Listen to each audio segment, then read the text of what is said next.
Hello everybody, welcome back to the Dragon's Den, and I've got another deck tech for you today. We're going to go over all the cards that are going to be in the deck, including some lands today, which is a little different than what we normally do. So, let's go ahead and get into it. The commander we're going over today is Rendmaw Creaking Nest. Rendmaw costs 1 green, 1 black, and 3 generic for a 5/5 Scarecrow. It's an artifact creature as well, with menace and reach. When Rendmaw Creaking Nest enters, or when you play a card with 2 or more card types, each player creates a 2/2 black bird creature token with flying. The tokens are goated for the rest of the game.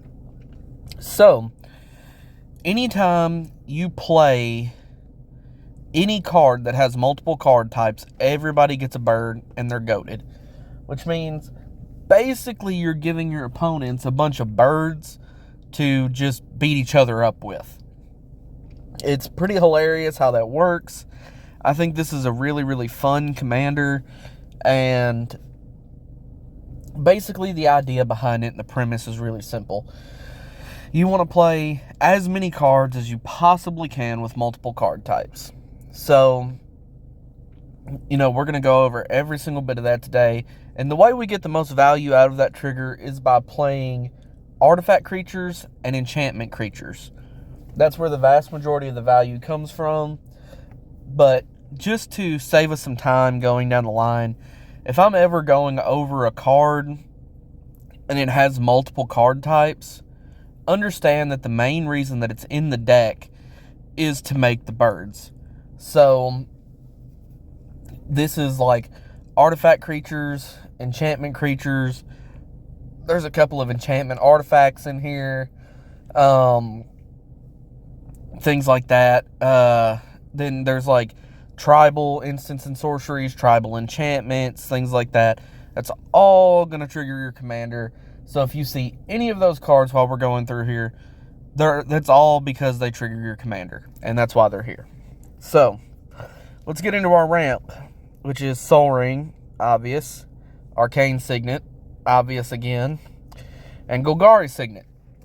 So, after this, our ramp is a little bit different than most ramp packages, because we're going to do Twitching Doll, which is an artifact creature, and later on, if you've gotten your value out of your Twitching Doll, you can sacrifice it and make a bunch of spiders.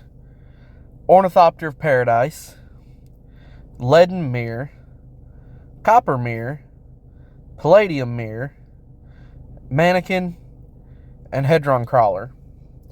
These are all in here because they are ramp pieces, most of them being 2 or less. I think there's only one 3-mana one, and that's the Palladium Mirror. So you're still ramping on turn 2 the vast majority of the time. And they're all creatures, and they're all artifact creatures. So if you get them in the early game to use as ramp, that's absolutely wonderful because you want to be ramping in the early game. If you draw them in the late game after your commander is out and everything else, at least when you cast it, you're still getting value out of it by making birds. That's why the ramp in this deck is very artifact creature centric. Then we want some card draw, so we got Guardian Project, allowing you to draw cards when creatures enter the battlefield. Beast Whisper, allowing you to draw cards when you cast creatures. Orin Frostfang, allowing you to draw cards when your creatures deal combat damage, which is something with the amount of flyers that you're going to be making, you're going to do very often, so this is a very good card draw engine as well. And Toski, doing the same thing, allowing you to draw cards when your creatures deal combat damage.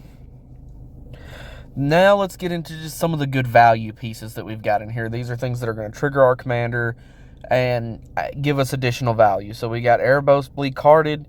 It's a legendary enchantment creature, so it triggers indestructible. Whenever another creature you control dies, you may pay 2 life if you do draw a card. So if your creatures are dying, if you're using them to block, if you're using them to sacrifice, board wipes, whatever, you pay 2 life for those creatures and you can draw cards. And you can also pay 2 to sacrifice another creature. Target creature gets -2/-1 until end of turn. So 2 mana, sacrifice a creature, pay some life, draw a card, and potentially remove something off your opponent's board.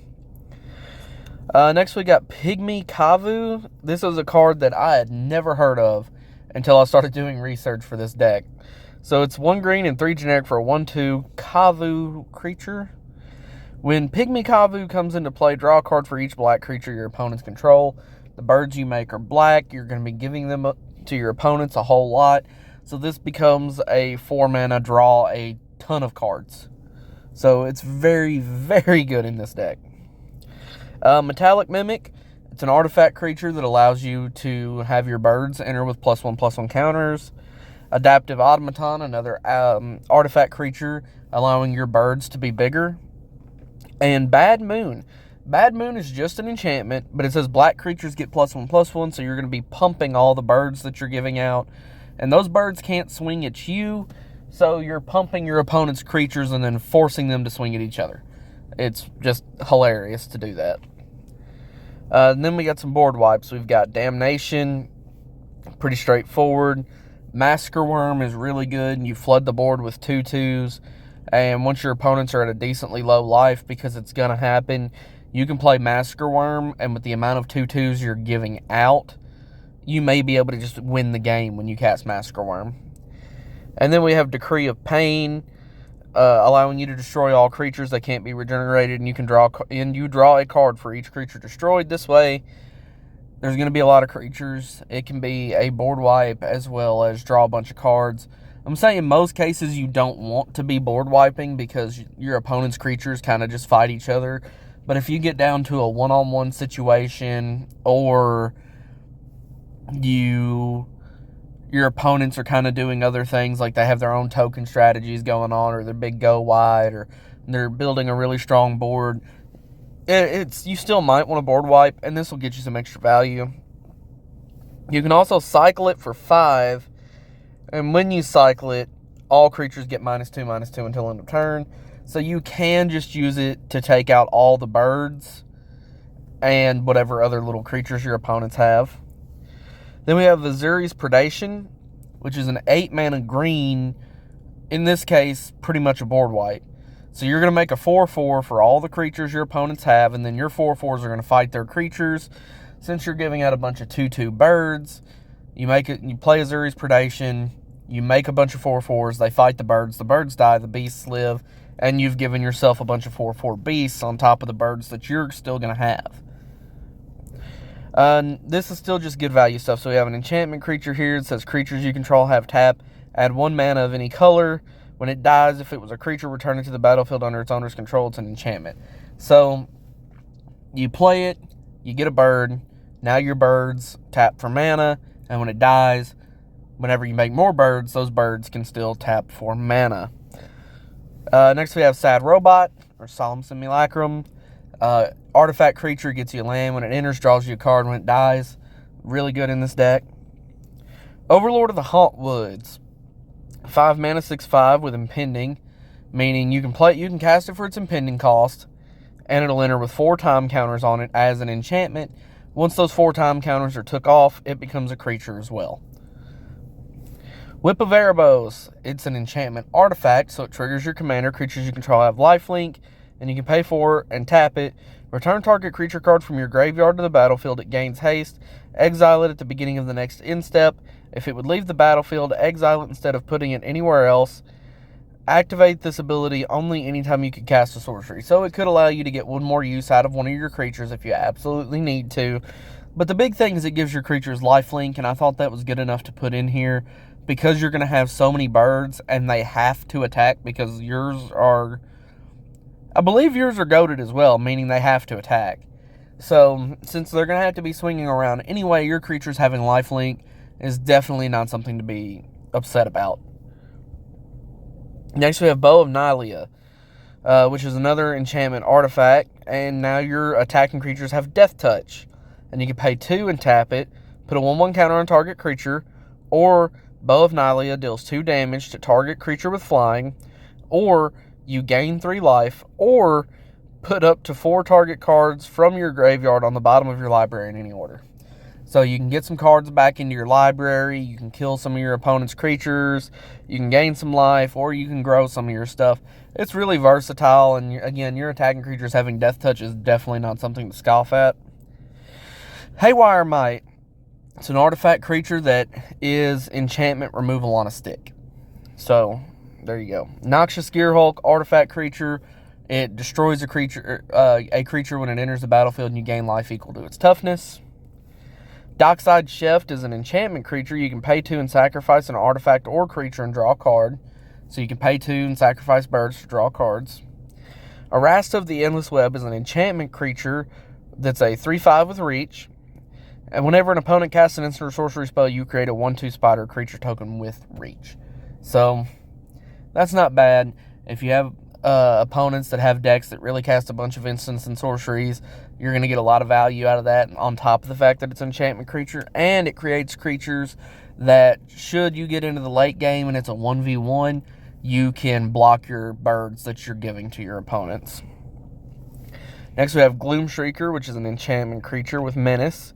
When it enters the battlefield, return target permanent card from your graveyard to your hand. If it would die, exile it instead. Dryad of the Elysian Grove, which is an enchantment creature, giving you an extra land drop on each of your turns and completely color fixing you all of your lands or every basic land type. Courser of Crufix, an enchantment creature.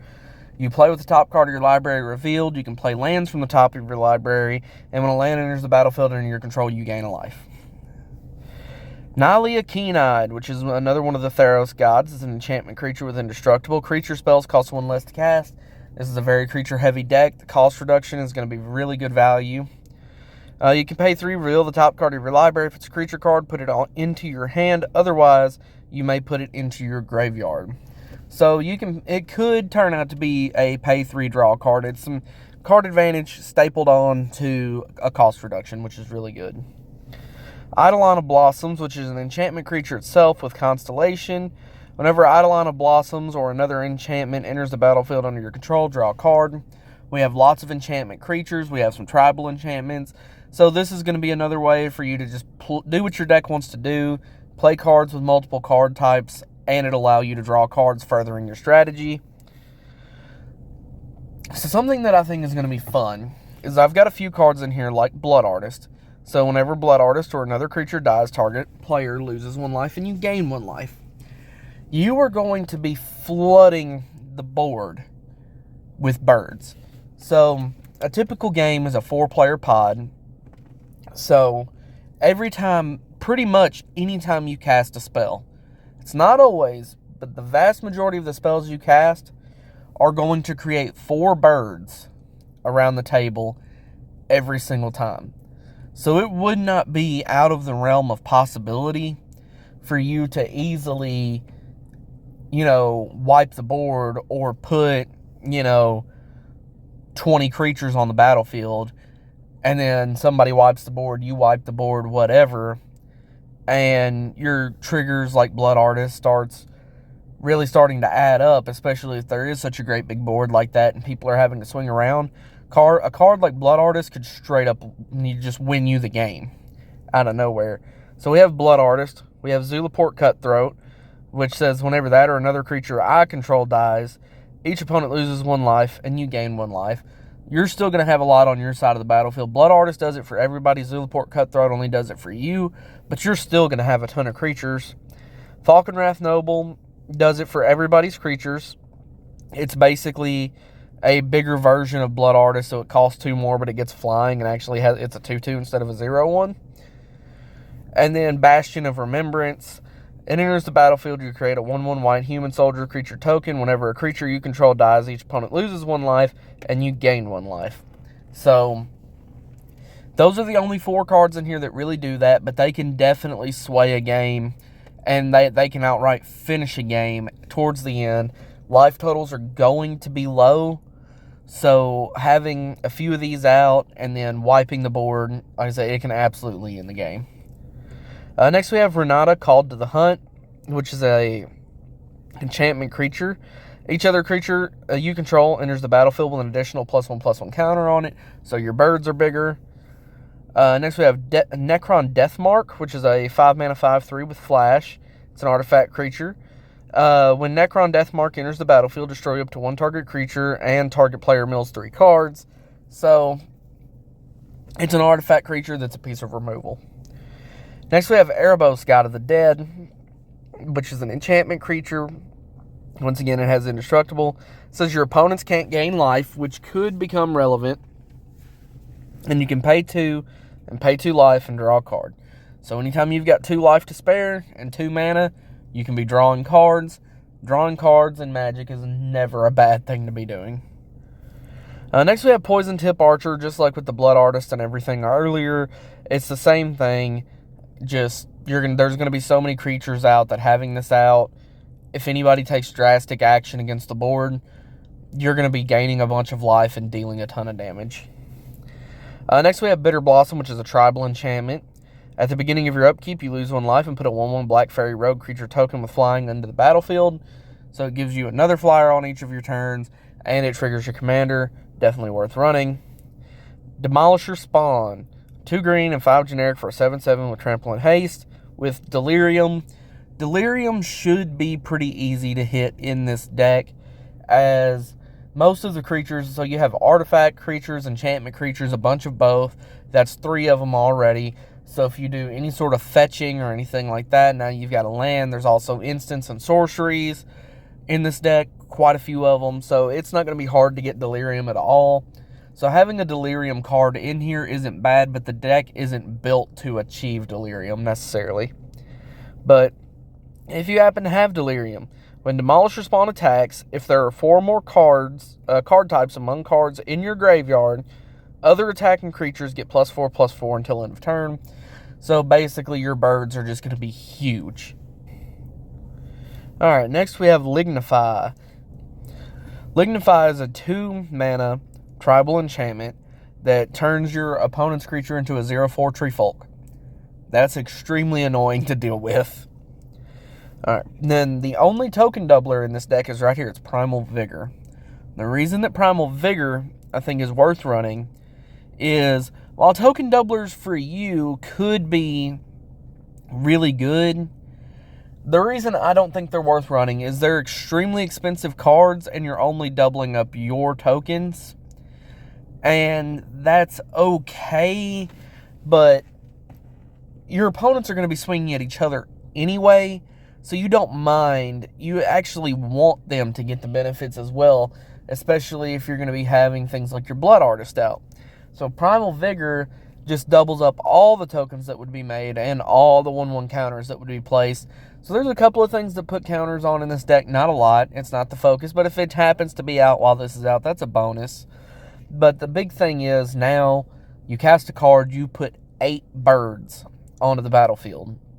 So now all of a sudden your Poison Tip Archer, your Falcon Wrath Noble, your Blood Artist are absolutely doing work when the board finally comes to getting blown up.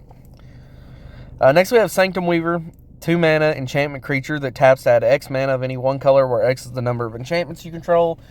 While there are a lot of artifacts and artifact creatures in this deck, there's also a lot of enchantments and enchantment creatures. So this thing could very easily every game, I say, tap for 3, 4, 5 mana. If you're having a game where you're playing a bunch of cards and drawing a bunch of cards and everything else, it wouldn't be out of the realm of possibility that you could tap this for 10 or 15 mana. Next we have Burnished Heart. It's an artifact creature that can be an extra piece of ramp later in the game if you absolutely need it to be. It was in here primarily just to feed into your strategy, but if you use it as a ramp piece, it's not bad for that at all. Next we have Crypto Thrall, which is a 4-mana 3/3. It's an artifact creature. Other artifact creatures you control have hexproof. While there are more enchantment creatures than artifact creatures in this deck, this does protect your mana dorks, and more importantly, it gives your commander hexproof. So having that extra protection on your commander, especially when your commander is so central to your strategy, it's not a bad card to have whatsoever. Next we have Barbed Serpent, which is 1 black and 3 generic for a 1/1 artifact creature. It has indestructible, which is good. When Barbed Serpent enters the battlefield, suspect it, which means it has menace and can't block. Whenever Barbed Serpent deals combat damage to a player, you draw a card and you lose 1 life. So if you hit somebody for the 1 damage, you draw a card and you lose a life, which is having extra card draw is never bad. Whenever Barbed Serpent is dealt damage, target opponent loses that much life. So with it having Menace, they're going to have to throw 2 creatures in front of it. And they're going to have birds that are expendable, probably. So if you make them some birds on your turn and then go to combat and swing this guy, they're either going to have to let you draw a card, which is card advantage on your end, which is really, really good. Or they decide to block with 2 or more creatures, and then all the damage dealt to this guy, you get to shoot directly at somebody's face, which is extremely helpful. Next we have Canopic Spider, which is a 5-mana 4/4 with flying. It's an artifact creature. Whenever another non-token artifact creature or vehicle enters the battlefield under your control, draw a card. There are no vehicles in this deck, but there are a lot of artifact creatures, so this is just another way to draw more cards and get even more card advantage. Next we have Nameless Inversion, which is a 2-mana tribal instant, so it triggers your commander. It has Changeling. Target creature gets +3/-3 and loses all creature types until end of turn. So this could be used as a piece of removal if something has 3 or less toughness. There are plenty of targets out there with 3 or less toughness in commander. Or it can be used as a pump spell on your commander if you just so need it to be, or something like that, you know. So it can be kind of versatile, but the most important thing is it's a piece of removal that can trigger your commander. Next we have Return of the Wild Speaker. Worst case scenario, with your commander out, you play this and you can draw 5 cards, or you can use it to give all of your birds and everything, all your artifact creatures and everything +3/+3, and use it almost as an overrun to finish out the game. Next we have Melstrom Pulse. I put this in here because here lately I've started to notice that there's certain strategies that have become more and more popular, at least in my local area and everything, such as tokens and, well, specifically just tokens. Going wide, token strategies have become more popular. So, in particular, I have somebody who has Chatterfang built. So, at worst, Melstrom Pulse is a 3-mana, destroy any non-land permanent, which on its own isn't bad. I know this is sorcery speed, but it's still not bad. At its best, if somebody has a bunch of treasure tokens, a bunch of food tokens, a bunch of any sort of creature token, or anything like that, you use it and you can destroy that, which also, this can combo with things like your Poison Tip Archer and your Blood Artist. You target somebody's bird, and now you're destroying everybody's birds. To get a bunch of triggers off that, Melstrom Pulse is definitely very good in this deck. Next we have Coat of Arms, 5-mana artifact that gives your creatures +1/+1 for each creature that shares a creature type with them. So this is going to make everybody's birds absolutely massive, and they have to swing them, and it's just glorious. Next we have the Meat Hook Massacre. It's a board wipe that is going to gain you a bunch of life and make your opponents lose a bunch of life. So, I mean, it's pretty obvious why this is in here. The fact that it wipes the board and does your aristocrats kind of stuff that you want to be doing in some instances and things like that, especially in the late game. It kind of ticks all the boxes. Next we have Binding the Old Gods, which is a saga that when it enters the battlefield, you destroy target non-land permanent. Then when it goes to Chapter 2, you search your library for a forest card, any forest, so it could be something like an overgrown tomb. And then on Chapter 3, all your creatures gain Death Touch until end of turn. So, again, your creatures having Death Touch, that's nothing to scoff at, but this is mainly in here for Chapter 1. Chapter 2 is definitely really good because it ramps you. So, it's just a card that I think all around gives a ton of benefit. Next, we have Joyous Familiar, which is a 4-mana artifact creature with flying, and it says your historic spells cost 1 less to cast. So now all of your artifacts, artifact creatures, all that costs 1 less to cast. So some cost reduction is definitely worth having in the deck, on top of it triggering your commander. Next we have Foundry Inspector. Same reason, it gives you cost reduction, and it triggers your commander. Simple as that. Next we have Overwhelming Stampede. Overwhelming Stampede, outside of Return of the Wild Speaker, which can be pretty versatile, this is the only kind of like overrun effect in the deck where your whole thing is you play this and you try to end the game. So with your commander out, at worst, all of your creatures are getting +5/+5. Under the best of circumstances, they can be getting a little bit bigger than that.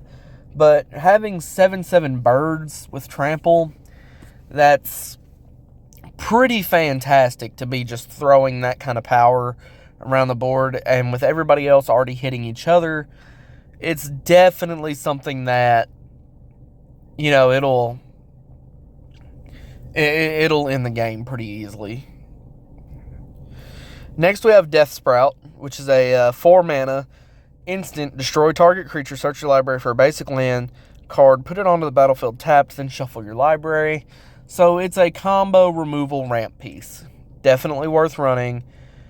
You know, because removing something and ramping at the same time, I think Death Sprout is a tragically underrated card.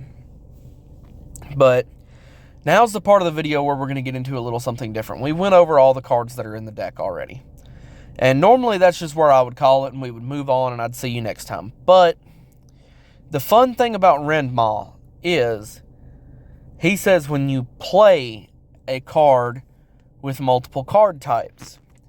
So there are lots of lands that take advantage of this, and this is why we're going to go over them. So every land I'm about to go over triggers your commander. It doesn't matter what else it does, there are lands that trigger your commander. So first is Urza Saga. It's an enchantment land, so it'll trigger your commander when you play it. And it's a saga, so you'll go through it. And what it does outside of being an enchantment land in this deck isn't much, but it doesn't have to be. And then at worst, you go get your Soul Ring or your Haywire Might or something like that. You know, I think those might be the only 2 targets in the deck. I didn't really pay that much attention to it. I really only put Urza Saga in here because it's an enchantment land. And it's just like, hey, I'm going to play my land for turn. Everybody makes a 2/2. Next we have Vaval Slayer, which is an enchantment land, which is not a saga, it's just an enchantment with hexproof. It'll tap for either color you choose, and that's about it. You choose a color when it enters, it taps for that color, and it doesn't enter tapped, so never mind. I don't know why I just said that. Look, reading the card explains the card, and I really just misread the card. It does enter tapped, you choose a color, and it taps for the chosen color. Let's move on. Next we have Dark Moss Bridge, which is an artifact land with indestructible. It taps for either color that you need. The fact that it's an artifact land is exactly why it's in here. Vault of Whispers, the black artifact land. Tree of Tales, the green artifact land. Darksteel Citadel is a colorless artifact land. Treasure Vault is also a colorless artifact land that you can pay double X into and sacrifice it and create X treasure tokens. So if you just have a ton of mana and you want to just, you know, throw all of that into treasures if you really want to, that's something you can do. Next is Scene of the Crime. It enters the battlefield tapped. It's also an artifact land. It taps to add colorless. You can tap it to tap an untapped creature you control, add 1 mana of any color, so it can produce colored mana. Or you can pay 2 and sacrifice Scene of the Crime and draw a card in worst case scenario. And finally, the last one is Power Depot, which is also an artifact land that enters tapped. It taps to add colorless. You can tap it and add 1 mana of any color. Spend this mana only to cast artifact spells or activate abilities of artifacts. And it has modular 1. So a lot of these lands, especially here at the end, these non-basic lands that are enchantments or artifacts, they tap and all they add is colorless mana. They don't add colored mana. That isn't necessarily an issue in this deck, as being that you're only in 2 colors. It's not too much of a strain on your mana base to have cards that tap for colorless mana. It's really beneficial that you play these cards and they give you more birds, because that's the whole point, is make as many birds as possible. Your opponents swing the birds. Everybody's dealing damage to each other. Life totals are going to get really, really low, and you either finish the game out with your birds by overrunning or just having enough damage. And I'm sorry, excuse me, I've kind of got the hiccups. So you do that by just overrunning the board, or by having your aristocrats pieces out and wiping the board after everybody has a ton of creatures and life totals are low to just finish the game out. So, with that being said, I think I finally finished going through this deck. So this is Rendmaw. This is meant to be a solid, it's meant to be a rather strong casual deck. I would say this is a solid 3. It may not necessarily be a high 3 or a low 3, but it's probably like right in the middle, solid 3. Using the new bracket system, which I don't know because not all cards are bracketed, so I'm just guesstimating. You know, I would say this is somewhere right in the range of a 3. If there's any bracket 4 cards in here, it's automatically a bracket 4 technically by Wizards rules. But until they actually bracket every card, that's just what we can do. If I'm using the old 1 to 10 system, I'd say it's about a 6.5 or a 7. So, a 7 is probably a safe bet. It's probably right at a 7. I think this is actually a 7, not just one of those really strong decks that people call a 7. I don't think this is quite an 8 or a 9. Definitely not a 10. I don't think it's quite an 8 or a 9, so I'm going to say it's a 7. So, just to give you an idea of where this will land as far as the power levels are concerned at the table. That's kind of the power level that I tend to stay in, is in the, let's say, the 6 to 8 range.